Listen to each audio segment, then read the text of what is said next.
ਸਤਿ ਸ੍ਰੀ ਅਕਾਲ ਜੀ। ਮੈਂ ਡਾਕਟਰ ਮਨਦੀਪ ਕੌਰ, ਪੰਜਾਬੀ ਵਿਭਾਗ, ਹੰਸਰਾਜ ਮਹਿਲਾ ਮਹਾਵਿਦਿਆਲਾ ਜਲੰਧਰ। MA ਸਮੈਸਟਰ ਤੀਜਾ ਦੇ ਸਿਲੇਬਸ ਦੇ ਵਿੱਚ ਆਧੁਨਿਕ ਪੰਜਾਬੀ ਵਾਰਤਕ ਦਾ ਇੱਕ ਰੂਪ ਰੇਖਾ ਚਿੱਤਰ ਹੈ, ਜਿਸ ਦੇ ਬਾਰੇ ਅਸੀਂ ਅੱਜ ਗੱਲਬਾਤ ਕਰਾਂਗੇ। ਰੇਖਾ ਚਿੱਤਰ ਕੀ ਹੈ? ਰੇਖਾ ਚਿੱਤਰ ਆਧੁਨਿਕ ਪੰਜਾਬੀ ਸਾਹਿਤ ਦਾ ਨਵਾਂ ਅਤੇ ਨਵੇਕਲਾ ਸਾਹਿਤ ਰੂਪ ਹੈ। ਔਰ ਰੇਖਾ ਚਿੱਤਰ ਨੂੰ ਕਈ ਵਾਰ ਅਸੀਂ ਕਹਿ ਦਿੰਦੇ ਹਾਂ ਸਕੈਚ ਪੂਰਨ ਤੌਰ 'ਤੇ ਠੀਕ ਸ਼ਬਦ ਨਹੀਂ ਸਮਝਿਆ ਜਾਂਦਾ ਜੋ ਰੇਖਾ ਚਿੱਤਰ ਦੇ ਲਈ ਵਰਤਿਆ ਜਾਣਾ ਚਾਹੀਦਾ ਹੈ।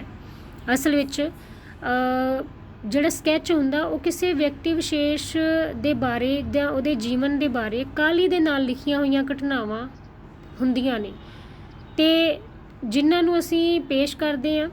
ਇਹ random house dictionary of English language ਵਿੱਚ ਸਕੈਚ ਨੂੰ ਇੰਝ ਉਹਨਾਂ ਨੇ ਪਰਿਭਾਸ਼ਿਤ ਕੀਤਾ, ਜਦ ਕਿ ਰੇਖਾ ਚਿੱਤਰ ਸਾਹਿਤ ਰੂਪ ਵਿੱਚ ਕਿਸੇ ਵਿਅਕਤੀ, ਘਟਨਾ ਜਾਂ ਸਥਾਨ ਵਿਸ਼ੇਸ਼ ਦਾ ਅਜਿਹਾ ਸੱਚਾ ਸੁੱਚਾ ਵੇਰਵਾ ਅਤੇ ਬਿਰਤਾਂਤ ਪ੍ਰਸਤੁਤ ਕਰਦਾ ਹੈ ਜੋ ਨਾ ਤੱਥਾਂ 'ਤੇ ਆਧਾਰਿਤ ਹੁੰਦਾ ਹੈ ਅਤੇ ਨਾ ਹੀ ਨਿਰੋਲ ਕਲਪਨਾ ਦੇ ਉੱਤੇ। ਇਸ ਸਾਹਿਤ ਰੂਪ ਵਿੱਚ ਸੱਚੇ ਤੱਥ ਅਤੇ ਲੇਖਕ ਦੀ ਕਲਪਨਾ ਸ਼ਕਤੀ ਦਾ ਸੁੰਦਰ ਸੁਮੇਲ ਇਹਦੇ ਵਿੱਚ ਰੂਪਮਾਨ ਹੋਣਾ ਬਹੁਤ ਜ਼ਰੂਰੀ ਹੈ।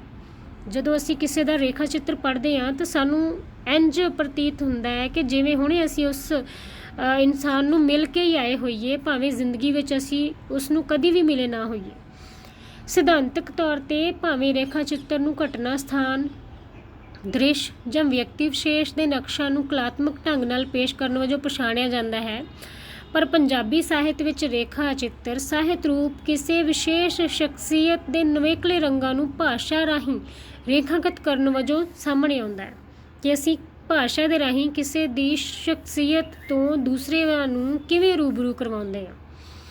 ਪੰਜਾਬੀ ਰੇਖਾ ਚਿੱਤਰ ਲਿਖਣ ਦਾ ਆਰੰਭ ਵਡੇਰੇ, ਸੁੱਚੇ ਅਤੇ ਨਿੱਜੀ ਸੰਪਰਕ ਵਾਲੇ ਵਿਅਕਤੀਆਂ ਦੇ ਵਿਹਾਰ ਅਤੇ ਉਹਨਾਂ ਦੇ ਚਰਿੱਤਰ ਨੂੰ ਨਿੱਜੀ ਛੋਹਾਂ ਰਾਹੀਂ ਸ਼ਬਦਾਂ ਵਿੱਚ ਬੰਨ੍ਹ ਕੇ ਪ੍ਰਸਤੁਤ ਕਰਨ ਵਜੋਂ ਹੋਇਆ। ਰੇਖਾ ਚਿੱਤਰ ਉਦੋਂ ਹੀ ਲਿਖਿਆ ਜਾਂਦਾ ਜਦੋਂ ਇੱਕ ਬੰਦਾ ਦੂਸਰੇ ਨੂੰ ਬਹੁਤ ਚੰਗੀ ਤਰ੍ਹਾਂ ਜਾਣਦਾ ਹੋਵੇ। ਅਗਰ ਕੋਈ ਇੱਕ ਲੇਖਕ ਰੇਖਾ ਚਿੱਤਰ ਲਿਖ ਰਿਹਾ ਤਾਂ ਜਿਸ ਬਾਰੇ ਉਹ ਲਿਖ ਰਿਹਾ ਉਹਦੇ ਬਾਰੇ ਭਰਪੂਰ ਜਾਣਕਾਰੀ ਹੋਣਾ ਉਹਨੂੰ ਬਹੁਤ ਜ਼ਰੂਰੀ ਹੈ, ਤਾਂ ਹੀ ਉਹ ਰੇਖਾ ਚਿੱਤਰ ਨੂੰ ਲਿਖਦੇ ਸਮੇਂ ਸਾਹਿਤ ਦੀ ਇਸ ਵਿਧਾ ਦੇ ਨਾਲ ਨਿਆਂ ਕਰ ਸਕਦਾ ਹੈ। ਰੇਖਾ ਚਿੱਤਰ ਸਾਹਿਤ ਦਾ ਉਹ ਰੂਪ ਹੈ ਜਿਸ ਨੂੰ ਵਾਰਤਕ ਅਤੇ ਕਵਿਤਾ ਦੋਹਾਂ ਵਿੱਚ ਲਿਖਿਆ ਜਾਂਦਾ ਹੈ, ਔਰ ਰੇਖਾ ਚਿੱਤਰ ਨੂੰ ਲਿਖਣ ਵਾਲੇ ਦੇ ਉੱਤੇ ਡਿਪੈਂਡ ਕਰਦਾ ਕਿ ਉਹ ਆਪਣੀ ਗੱਲ ਨੂੰ ਵਾਰਤਕ ਦੀ ਵਿਧਾ ਦੇ ਵਿੱਚ ਕਹਿੰਦਾ ਹੈ ਕਿ ਜਾਂ ਫਿਰ ਕਵਿਤਾ ਦੇ ਮਾਧਿਅਮ ਦੇ ਰਾਹੀਂ ਕਿਸੇ ਦੀ ਸ਼ਖਸੀਅਤ ਨੂੰ ਪੇਸ਼ ਕਰਦੇ ਆ। ਇਹ ਵਿਧਾ ਦੀ ਚੋਣ ਲਿਖਣ ਵਾਲੇ 'ਤੇ ਨਿਰਭਰ ਕਰਦੀ ਹੈ।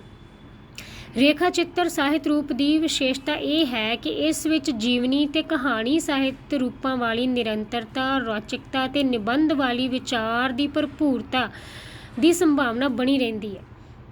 ਜੀਵਨੀ ਨਾਲ ਜੁੜੇ ਅੰਸ਼ ਵੀ ਵਿੱਚੋਂ ਵੇਖਣ ਨੂੰ ਮਿਲਣਗੇ, ਕਹਾਣੀ ਨਾਲ ਜੁੜੇ ਅੰਸ਼ ਵੀ ਵੇਖਣ ਨੂੰ ਮਿਲਣਗੇ। ਜਿਵੇਂ ਇਹ ਵੀ ਇੱਕ ਖੂਬਸੂਰਤੀ ਹੈ ਕਿ ਰੇਖਾ ਚਿੱਤਰ ਨੂੰ ਵਾਰਤਕ ਰੂਪ ਵਿੱਚ ਵੀ ਲਿਖਿਆ ਜਾ ਸਕਦਾ ਅਤੇ ਕਈ ਵਾਰ ਰੇਖਾ ਚਿੱਤਰ ਨੇ ਕਾਵਿ ਰੂਪ ਵਿੱਚ ਵੀ ਲਿਖੇ ਜਾਂਦੇ ਨੇ। ਇਹ ਲੇਖਕ ਦੀ ਸਮਰੱਥਾ ਉੱਤੇ ਡਿਪੈਂਡ ਕਰਦਾ ਕਿ ਉਹ ਰੇਖਾ ਚਿੱਤਰ ਦੇ ਨਾਇਕ ਦੀ ਜੀਵਨ ਕਥਾ ਅਤੇ ਵੇਰਵਿਆਂ ਨੂੰ ਕਿੰਨਾ ਜੁਗਤਾਂ ਦੇ ਰਾਹੀਂ ਪੇਸ਼ ਕਰਦਾ। ਰੇਖਾ ਚਿੱਤਰ ਦਾ ਸੁਭਾਅ ਅਤੇ ਨਿਭਾਓ ਇਸ ਸਾਹਿਤ ਰੂਪ ਨੂੰ ਕਹਾਣੀ ਦੇ ਰੂਪ ਦੇ ਨੇੜੇ ਜ਼ਿਆਦਾ ਰੱਖਦਾ ਹੈ, ਔਰ ਰੇਖਾ ਚਿੱਤਰ ਕਹਾਣੀ ਨਹੀਂ, ਫਿਰ ਵੀ ਕਹਾਣੀ ਦਾ ਰਸ ਇਹਦੇ ਵਿੱਚੋਂ ਮਾਣਨ ਨੂੰ ਸਾਨੂੰ ਜ਼ਰੂਰ ਮਿਲਦਾ ਹੈ। ਨਿਬੰਧ ਵਾਲਾ ਵਿਚਾਰ ਪ੍ਰਵਾਹ ਵੀ ਸਾਨੂੰ ਇਹਦੇ ਵਿੱਚੋਂ ਵੇਖਣ ਨੂੰ ਮਿਲਦਾ ਹੈ, ਅਤੇ ਵਿਆਖਿਆ ਸ਼ੈਲੀ ਜਿਹੜੀ ਆ ਜਾਂ ਨਿਬੰਧ ਦੇ ਜਿਹੜੇ ਬਾਕੀ ਵਿਸਥਾਰਪੂਰਵਕ ਪੇਸ਼ ਕਰਨ ਵਾਲੇ ਤੱਤ ਜਿਹੜੇ ਨੇ ਉਹ ਵੀ ਸਾਨੂੰ ਰੇਖਾ ਚਿੱਤਰ ਦੇ ਵਿੱਚ ਵੇਖਣ ਨੂੰ ਮਿਲਦੇ ਨੇ। ਰੇਖਾ ਚਿੱਤਰ ਵਿੱਚ ਜੀਵਨੀ, ਕਹਾਣੀ, ਨਿਬੰਧ ਦੀ ਸ਼ੈਲੀ ਦੀ ਇਹ ਸ਼ਮੂਲੀਅਤ ਰੇਖਾ ਚਿੱਤਰ ਨੂੰ ਹੋਰ ਵੀ ਪ੍ਰਭਾਵੀ ਸਾਹਿਤ ਰੂਪ ਦੇ ਵਿੱਚ ਸਾਡੇ ਸਾਹਮਣੇ ਪੇਸ਼ ਕਰਦੀ ਹੈ। ਕਿਸੇ ਚਰਿੱਤਰ ਦੀ ਨਿਸ਼ਾਨਦੇਹੀ ਕਰਦੀ ਰੇਖਾ ਚਿੱਤਰ ਦੀ ਸ਼ੈਲੀ ਕਿਤੇ ਕਿਤੇ ਜੁਗਤ ਵਜੋਂ ਵਿਅੰਗ ਅਤੇ ਕਟਾਕਸ਼ ਦੀ ਵਰਤੋਂ ਕਰਕੇ ਸਮੁੱਚੀ ਸਥਿਤੀ ਨੂੰ ਨਵੇਂ ਅਰਥਾਂ ਵਿੱਚ ਪੇਸ਼ ਕਰਦੀ ਹੈ। ਠੀਕ ਹੈ ਜੀ। ਸਾਹਿਤਕ ਮੁੱਲ ਹੀ ਨਹੀਂ, ਸਗੋਂ ਇਹ ਸਾਨੂੰ ਇੱਕ ਇਹੋ ਜਿਹਾ ਦਸਤਾਵੇਜ਼ ਪਾਠਕਾਂ ਤੱਕ ਪਹੁੰਚਦਾ ਹੈ ਕਿ ਜਿਹੜਾ ਕਿਸੇ ਵਿਅਕਤੀ ਵਿਸ਼ੇਸ਼ ਨਾਲ ਜੁੜੀਆਂ ਇਤਿਹਾਸਿਕ ਘਟਨਾਵਾਂ ਨੂੰ ਵੀ ਆਪਣੀ ਕਲਮ ਦੇ ਨਾਲ ਬੰਨ੍ਹ ਕੇ ਰੱਖ ਲੈਂਦਾ ਹੈ, ਉਹਨਾਂ ਵਿਚਾਰਾਂ ਨੂੰ ਅਮਰ ਕਰ ਦਿੰਦਾ। ਬੇਸ਼ਰਤੇ ਰੇਖਾ ਚਿੱਤਰ ਦਾ ਲੇਖਕ ਸਥਿਤੀ ਅਤੇ ਵਿਅਕਤੀ ਦੀਆਂ ਸੂਖਮ ਪਰਤਾਂ ਤੋਂ ਜਾਣੂ ਹੋਣਾ ਵੀ ਬਹੁਤ ਜ਼ਰੂਰੀ ਹੈ, ਅਤੇ ਇਹਨੂੰ ਕਲਾਤਮਕ ਢੰਗ ਦੇ ਨਾਲ ਪੇਸ਼ ਕਰਨਾ ਵੀ ਬਹੁਤ ਜ਼ਰੂਰੀ ਹੈ। ਸਾਰੇ ਗੁਣ ਇਹਦੇ ਵਿੱਚ ਵੇਖੇ ਜਾ ਸਕਦੇ ਆ। ਬਲਵੰਤ ਗਾਰਗੀ ਦੇ ਸ਼ਰਬਤ ਦੀਆਂ ਘੁੱਟਾਂ, ਨਿੰਮ ਦੇ ਪੱਤੇ, ਸੁਰਮੇ ਵਾਲੀ ਅੱਖ, ਕੌਡੀਆਂ ਵਾਲਾ ਸੱਪ ਅਤੇ ਹੁਸੈਨ ਹੁਸੀਨ ਚਿਹਰੇ ਰੇਖਾ ਚਿੱਤਰਾਂ ਦੇ ਸੰਗ੍ਰਹਿ ਪੰਜਾਬੀ ਸਾਹਿਤ ਨੂੰ ਦਿੱਤੇ ਅਤੇ ਰੇਖਾ ਚਿੱਤਰ ਦਾ ਅਸਲ ਮੁਹਾਂਦਰਾ ਬਲਵੰਤ ਗਾਰਗੀ ਦੇ ਰੇਖਾ ਚਿੱਤਰ ਦੀ ਲਿਖਣ ਕਲਾ ਦੇ ਵਿੱਚੋਂ ਸਾਨੂੰ ਵੇਖਣ ਨੂੰ ਮਿਲਦਾ ਹੈ। ਨਾਟਕ ਦੀ ਨਕੜਦਾਦੀ ਰੇਖਾ ਚਿੱਤਰ ਵਿੱਚ ਨੋਰਾ ਰਿਚਰਡ ਦਾ ਜੋ ਵਿਅਕਤੀ ਬਿੰਬ ਗਾਰਗੀ ਨੇ ਉਤਾਰਿਆ, ਉਹ ਸ਼ਾਇਦ ਆਉਣ ਵਾਲੀਆਂ ਪੀੜ੍ਹੀਆਂ ਵੀ ਉਹ ਜਿਹਾ ਕਦੀ ਲਿਖ ਨਹੀਂ ਸਕਦੀਆਂ ਅਤੇ ਆਉਣ ਵਾਲੀਆਂ ਪੀੜ੍ਹੀਆਂ ਇਸ ਦਸਤਾਵੇਜ਼ ਦੇ ਲਈ ਉਹਦੀ ਵਡਿਆਈ ਵੀ ਕਰਨਗੀਆਂ, ਪ੍ਰਸ਼ੰਸਾ ਵੀ ਕਰਨਗੀਆਂ, ਜਿਨ੍ਹਾਂ ਨੇ ਨੋਰਾ ਰਿਚਰਡ ਨੂੰ ਅਮਰ ਕਰ ਦਿੱਤਾ ਆਪਣੀ ਲਿਖਤ ਦੇ ਰਾਹੀਂ।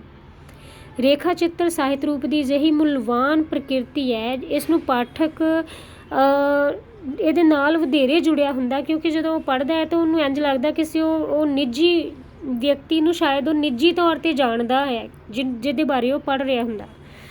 ਅਜੀਤ ਕੌਰ ਦੀ ਰੇਖਾ ਚਿੱਤਰਾਂ ਦੀ ਪੁਸਤਕ ਤਕੀਏ ਵਾਲਾ ਪੀਰ, ਕੁਲਬੀਰ ਸਿੰਘ ਕਾਂਗ ਰਚਿਤ ਬੱਦਲਾਂ ਦੇ ਰੰਗ, ਇਸ ਤੋਂ ਇਲਾਵਾ ਹੋਰ ਵੀ ਸਾਨੂੰ ਬਹੁਤ ਸਾਰੀਆਂ ਇਹੋ ਜਿਹੀਆਂ ਬਹੁਤ ਚਰਚਿਤ ਪੁਸਤਕਾਂ ਮਿਲਦੀਆਂ ਨੇ ਜਿਨ੍ਹਾਂ ਵਿੱਚ ਰੇਖਾ ਚਿੱਤਰ ਜਿਹੜੇ ਹੈਗੇ ਉਹ ਸਾਨੂੰ ਵਿਭਿੰਨ ਜਿਹੜੇ ਵਿਦਵਾਨ ਨੇ ਉਹਨਾਂ ਦੇ ਵੇਖਣ ਨੂੰ ਮਿਲਦੇ ਨੇ। ਇਸ ਤੋਂ ਇਲਾਵਾ ਸ਼ਿਵ ਕੁਮਾਰ ਬਟਾਲਵੀ, ਜਸਵੰਤ ਸਿੰਘ ਵਿਰਦੀ, ਮੋਹਨਜੀਤ ਆਦਿ ਅਨੇਕਾਂ ਲੇਖਕਾਂ ਦੁਆਰਾ ਲਿਖੇ ਰੇਖਾ ਚਿੱਤਰ ਵੀ ਸਾਨੂੰ ਪੰਜਾਬੀ ਸਾਹਿਤ ਦੇ ਵਿੱਚ ਵੇਖਣ ਨੂੰ ਮਿਲਦੇ ਨੇ। ਰੇਖਾ ਚਿੱਤਰ ਸਾਹਿਤ ਰੂਪ ਨੇ ਭਾਵੇਂ ਅਜੇ ਕੁਝ ਦਹਾਕਿਆਂ ਦੀ ਉਮਰ ਹੰਢਾਈ ਹੈ, ਪਰ ਇਹਨੇ ਪੰਜਾਬੀ ਸਾਹਿਤ ਦੇ ਵਿੱਚ ਆਪਣਾ ਇੱਕ ਅਹਿਮ ਸਥਾਨ ਜ਼ਰੂਰ ਬਣਾਇਆ ਹੈ ਅਤੇ ਇਸ ਸਾਹਿਤ ਦੇ ਇਸ ਵਿਧਾ ਦੇ ਵਿੱਚ ਸਾਨੂੰ ਬਾਕੀ ਵਿਧਾਵਾਂ ਦੇ ਰੰਗ ਵੀ ਵੇਖਣ ਨੂੰ ਮਿਲਦੇ ਨੇ। ਉਮੀਦ ਕਰਦੀ ਹਾਂ ਕਿ ਰੇਖਾ ਚਿੱਤਰ ਨਾਲ ਜੁੜੀ ਜਾਣਕਾਰੀ ਤੁਹਾਡੇ ਲਈ ਲਾਹੇਵੰਦ ਹੋਵੇਗੀ। ਬਹੁਤ ਸ਼ੁਕਰੀਆ, ਧੰਨਵਾਦ।